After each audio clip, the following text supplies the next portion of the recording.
Salam, salam sade, salam weekend, salam hari Sabtu, salam hujan juga di sini. Di sini juga cuaca lagi ngawur, ya. 2 hari lalu udah naik sampai 27 derajat. Kemarin masih 24-25 derajat. Ini drop ke 7 derajat lagi. Gila, banyak yang sakit ya. Di sini banyak yang kena flu. Terutama alergi, ganti musim, dan ini yang buat banyak orang kena flu di Jepang sekarang juga itu hembusan yellow sand dari Cina ya, itu debu kuning gitu, yellow sand, pasir ya, pasir kuning dari Cina tuh ini, jadi banyak juga yang kena flu batuk gitu. Anyway, market juga seperti cuaca nggak bener ya. Buat cuaca buat orang sakit badan, panas dingin, demam. Market juga buat orang panas dingin dompetnya. Pikiran juga panas dingin. Ya hari ini ya ada yang ini bahas ini, apa benar George Soros yang ini main di Indonesia, terus newsnya apa benar George Soros mau menjatuhkan Prabowo. Saya dari minggu kemarin udah yang tanya, saya malas ini, tapi saya lihat ya juga mungkin saya bahas lah biar market juga agak inilah ya, jangan ini. Nantilah di penghujung sebelum kita bahas Soros untuk Sabtu ini, kita lihat dulu market nutup merah ya, drop. Aduh, gua minggu ini udah 2 minggu gua bau di ya. Kemarin kena tendang 2 kali lagi. Akhirnya ya udahlah, saya biarkan dia ini. Tapi tadi pagi saya masuk karena saya pikir saya tunggu sampai Senin gitu. Jadi tadi pagi dia di 38.4 saya ambil sell. Saya biarkan open, saya mau lihat sampai Senin ya. Minggu ini cuan di kripto. Kripto gua wangi gitu ya.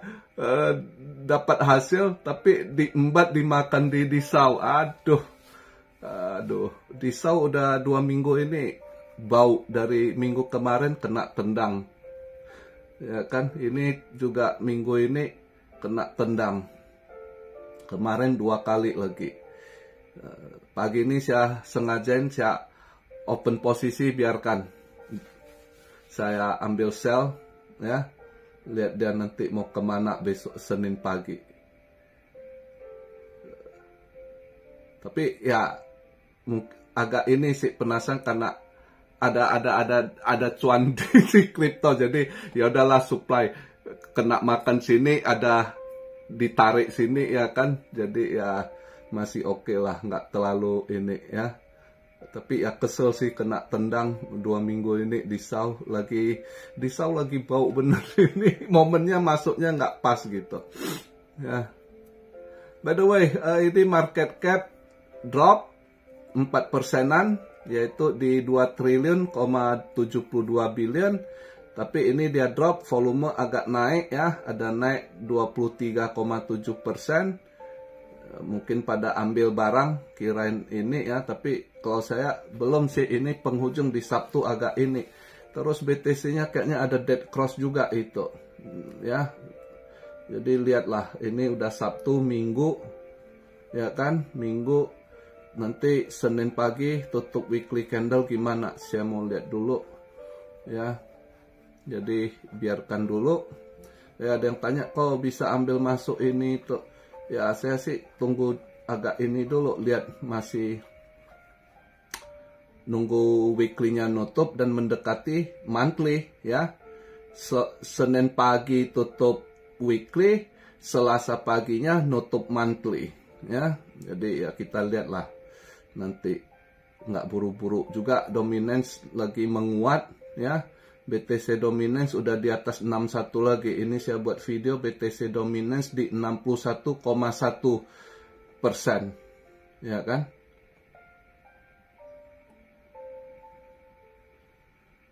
Dan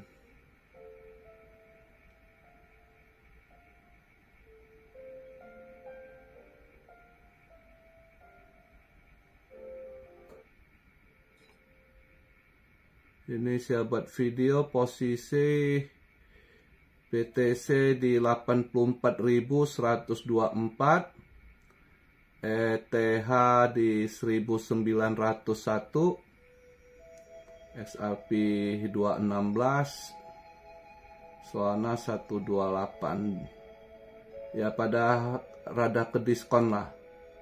Ya.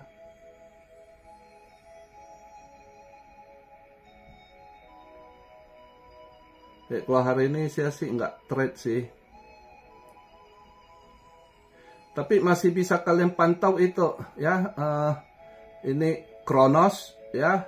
Udah di atas ini masih ada yang tahan di 10 sen.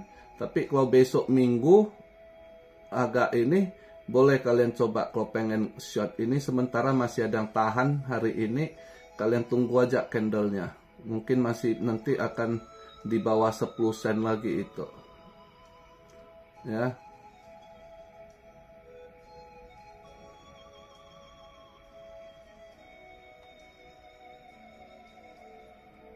Market ya untuk SAU ya agak anomali, nggak sejalan dengan dolar ya, tapi ya nggak apa-apa lah. Kita lihat juga nanti di ininya. Padahal kemarin dolar agak turun dikit ya.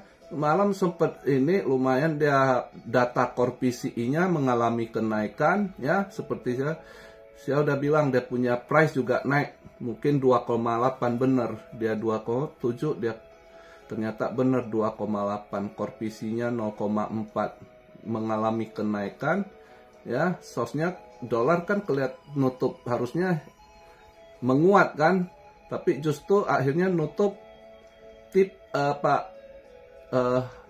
turun merah tipis di 103,7 something. Kemarin kan waktu saya buat video dia di 103,9 ya. Nah, ternyata pada Michigan juga oke ya, 1 years sama 5 years inflationnya. Tapi Michigan consumer expectation masih turun terus, drop ya. Consumer sentiment juga drop. Nah, yang buat dolar lebih ini lagi, jam 11.30 setelah itu Atlanta Fed GDP now itu lumayan merah, kembali ke minus 2,8 yang sebelumnya minus 1,8. Awalnya kan sempat drop minus 2,4, terus agak ini naik balik, dia minus 1,8, ini anjlok lagi minus 2,8. Nah, ini yang buat lemah dolar ini ya, karena ini Atlanta Fed GDP now yang raport merah gitu. Itu yang buat market agak ini. Semalam dolar nutup ini dan saham pada merah padam lagi ya. Saham nutup weekly ini merah padam, lumayan. Dow Jones juga hampir 1,7%, S&P 500 hampir 2%, 1,97 ya. Nasdaq juga dalam 2,7%, anjloknya ya,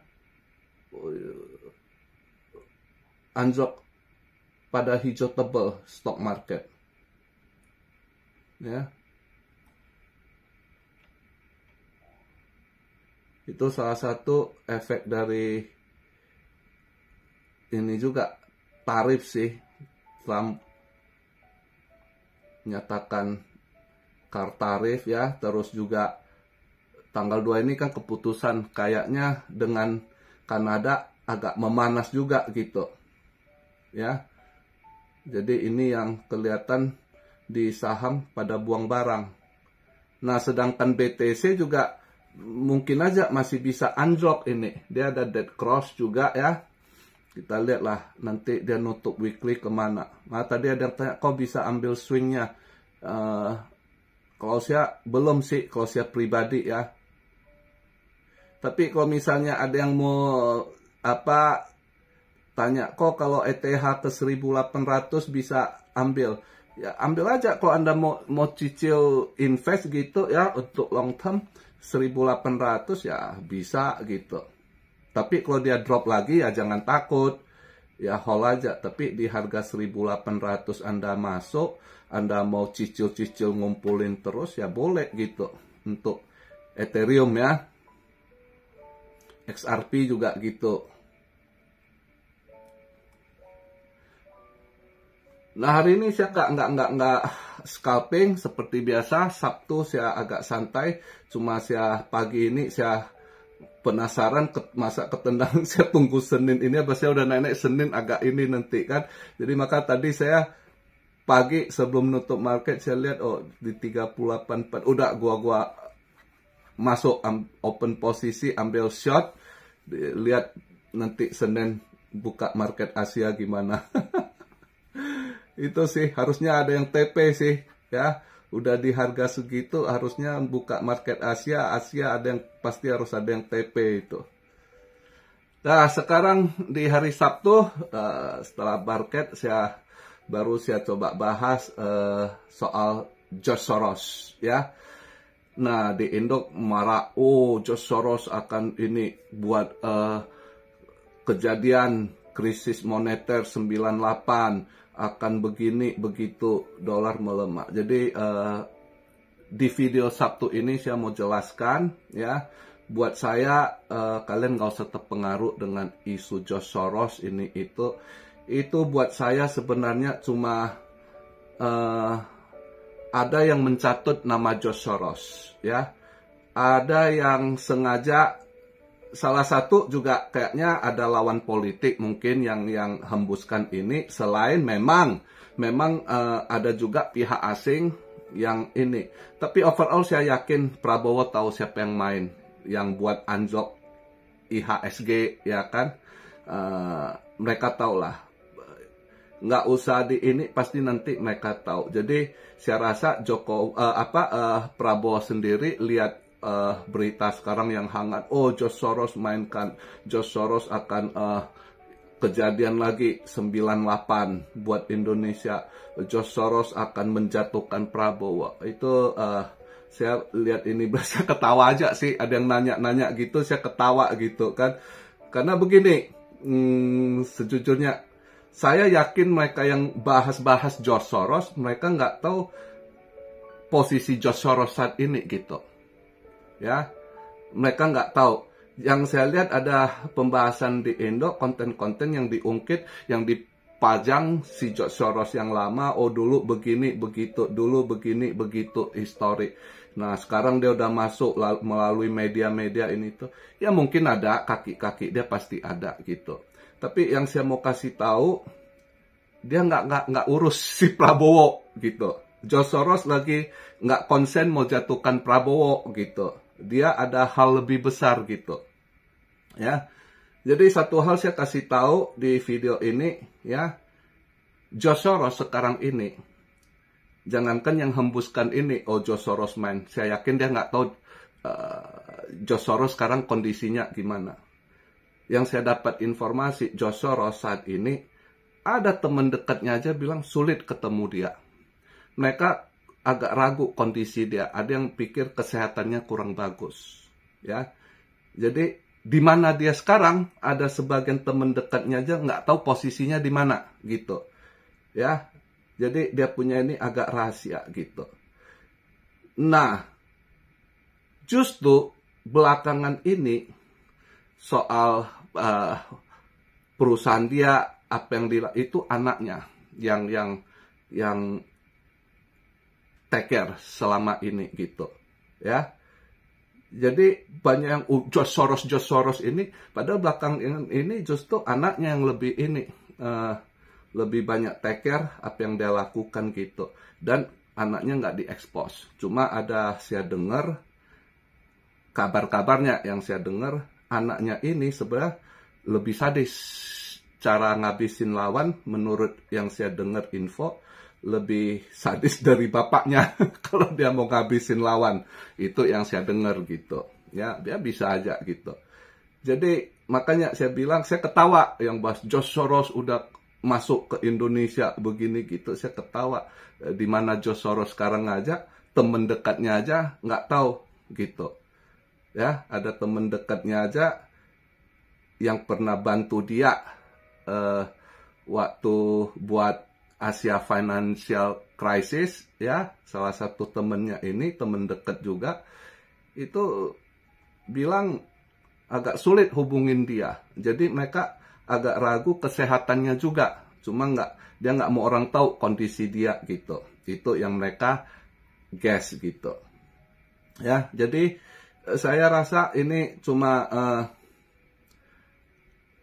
isu yang dipakai lawan politik satu, dan ada asing yang bermain. Asing yang bermain siapa? Ya, misalnya mereka yang tidak senang IHSG dijatuhkan, yang mereka tidak senang Indonesia itu di tangan Prabowo udah join BRIC ya.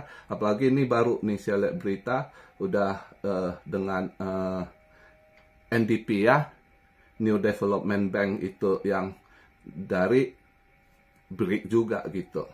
Jadi udah jelas kalau kita mau lihat ini yang nggak senang siapa. Ada yang bilang Trump ini itu bukan Trump juga. Trump lagi nggak ini ya, lagi nggak pikirin itu. Dia lagi lebih banyak hal-hal besar yang dia tangani gitu. Memang dia ada nggak suka Indonesia masuk ini, tapi belum ke ini. Justru yang main di belakang saya yakin ya, misalnya dari pihak Eropa ya, ECB, terus juga IMF, udah pasti nggak seneng Indonesia join ke BRIC ya, sama World Bank ya. Jadi siapa pihak asing yang bermain ya ikutin aja. Tapi saya udah tahu, saya yakin Prabowo udah tahu siapa yang ini, karena akan ketahuan yang jatuhkan itu nanti akan Anda lihat transaksinya dan akan follow the money gitu ya. Itu pasti tahu, apalagi saya dengar juga itu transaksinya lewat pound sterling juga gitu ya. Akan ketahuan lah, cuma Prabowo kan diem gitu.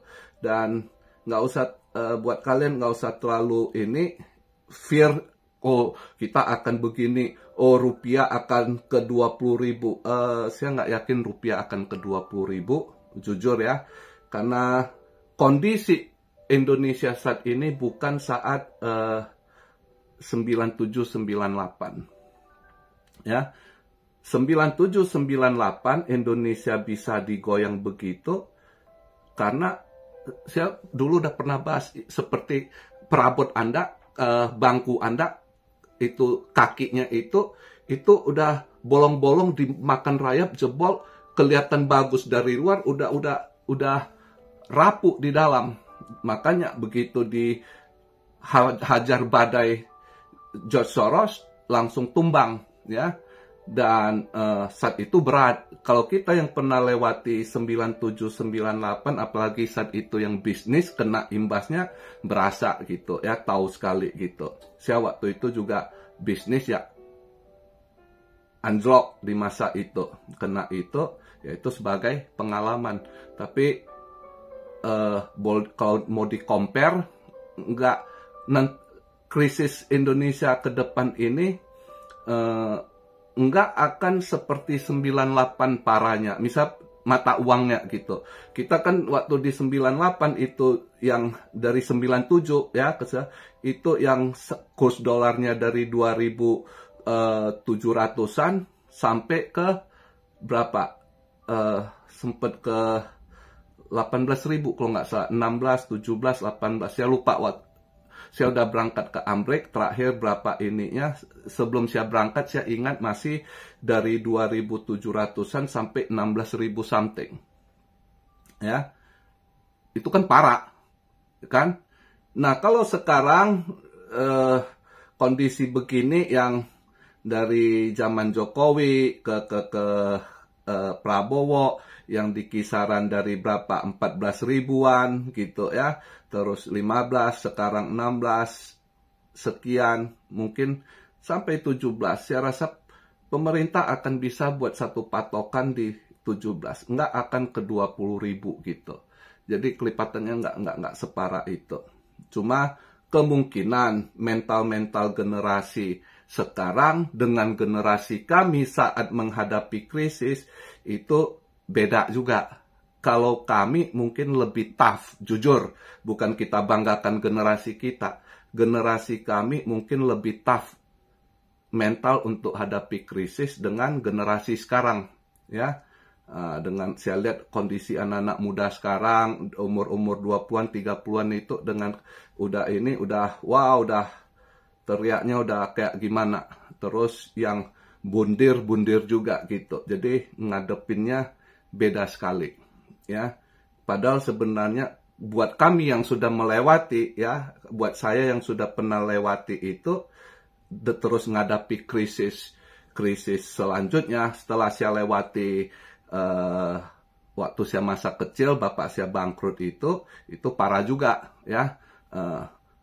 Devaluasi, ya, pemotongan mata uang itu anjok, bapak saya hancur gitu, ya, karena dia terima banyak proyek, itu uang 1.000 jadi didevaluasi jadi sekitar tinggal mungkin 400 sekian atau 500 rupiah. Jadi dia main proyek saat itu ya babak belur lah, ya kan.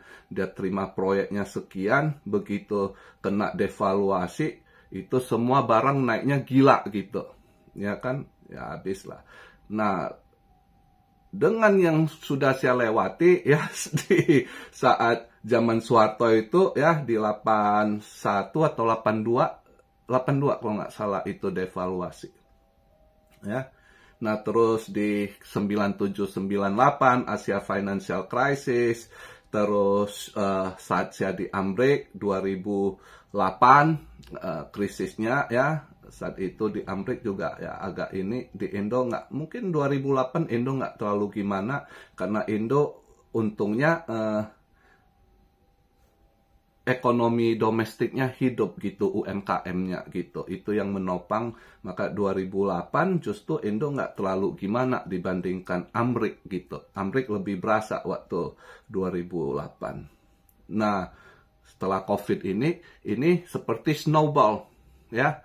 Jadi banyak, saya jujur saya bukan bela Prabowo atau apa, ini kita lihat secara global gitu, ya. Secara global itu sudah banyak yang tumbang, negara-negara udah tumbang dengan lockdown COVID, terus perang, ya, geopolitik ditambah disaster, bencana.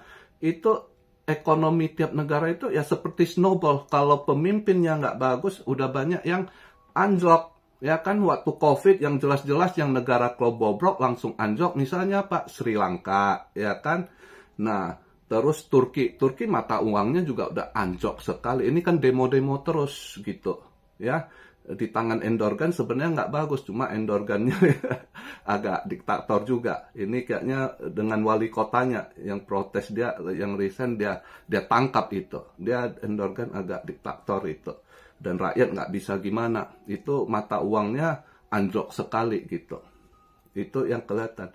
Nah, justru saya mau ngomong, ya, nggak usah takut soal George Soros. Justru yang kita takuti koruptor. Negara Indo akan hancur karena korupsi. Karena korupsinya yang parah, ya.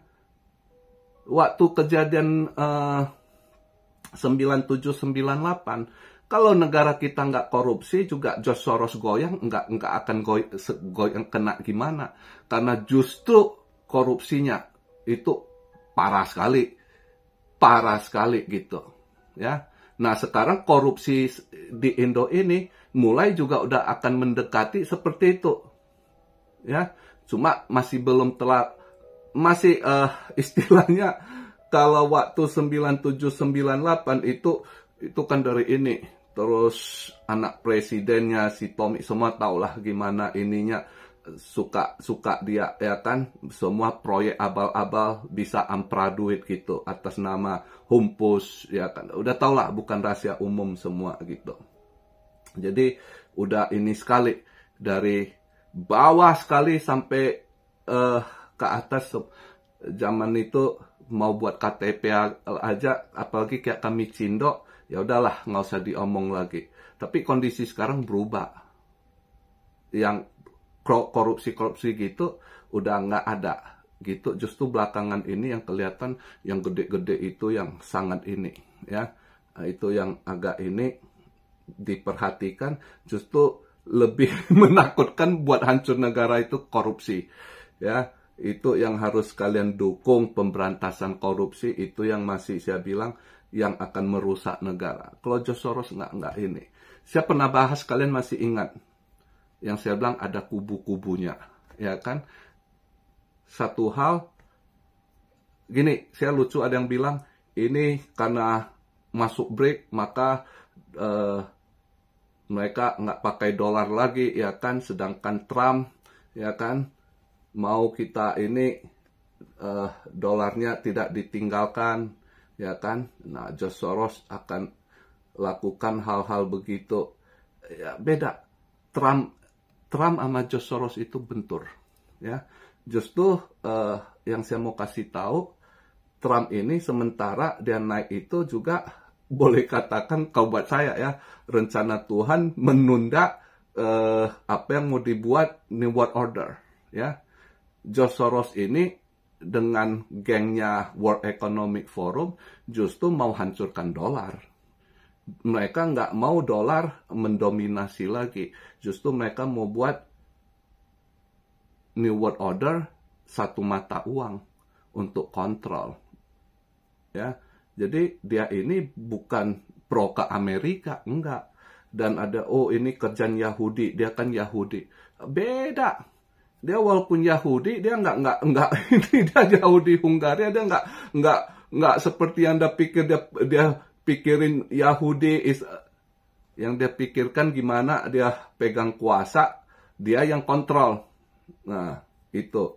Jadi dia dengan Yahudi nggak ada urusan gitu. Yang kubu Yahudi itu sekarang ya Amerika dengan Israel, ya. Nah, sedangkan kubu satu lagi BRIC, itu anggota-anggotanya. Kubu yang lainnya yaitu yang dari Eropa sama George Soros, World Economic Forum sama George Soros sama si batu hitam, itu satu grup gitu ya. Dan mereka punya planning tujuan masing-masing. Jadi saya ketawa kalau dibilang George Soros mau jatuhkan Prabowo, dia nggak buang energi ke sana. Dia justru lebih mikir gimana dia bisa jatuhkan Trump, bukan jatuhkan Prabowo ya. Karena Trump ini penghalang rencana-rencana mereka yang udah mereka mau, target mereka itu di 2030 ya. Tapi dengan naiknya Trump itu keganjel gitu. Nah itu, jadi itu yang bisa saya sampaikan di video hari ini. Itu isu George Soros, anggap aja kentut angin lalu, nggak akan gimana ngaruh ke ini. Justru ya resesi akan terjadi karena ini hukum sebab akibat dari akibat COVID, perang geopolitik, perang tarif, ini efek kena. Jadi itu sebenarnya yang buat ekonomi resesi ya. Dan ada yang manfaatkan untuk mencatat jual nama lah. Karena rakyat ini kan awam, nggak tahu apa tuh George Soros ini itu, ya kan. Dan saya yakin yang bahas nggak tahu, seperti saya bilang, di mana George Soros sekarang aja ente nggak tahu gimana mau bahas, temen dekatnya aja nggak tahu gitu. Ya, itu informasi yang saya dapat dan mudah-mudahan cukup membantu buat menenangkan kalian. Jadi jangan sampai dihembus-hembus buat tambah runyam, buat tambah rontok harga saham kita gitu. Tenanglah, Indonesia kalau udah masuk ke arah sini, kalau ada soal pembangunan, saya rasa nanti dari dia udah masuk BRIC juga, BRIC akan tahu siapa yang serang, pasti akan dukung Indo juga gitu ya. Itulah hubungan politiknya gitu. Oke. Jadi itu yang bisa saya sampaikan di video hari Sabtu ini ya. Semoga informasinya buat kalian bisa lebih tenang lah ya. Jadi nggak ini, justru yang harus kita takutkan itu korupsi dalam negeri, itu yang menghancurkan negara kita sendiri itu koruptor itu adalah penjajah sebenarnya. Oke. Salam Siario dari Tokyo. Have a nice weekend. God bless you all. Be blessed, be blessed, be blessed. Immanuel. Haleluya.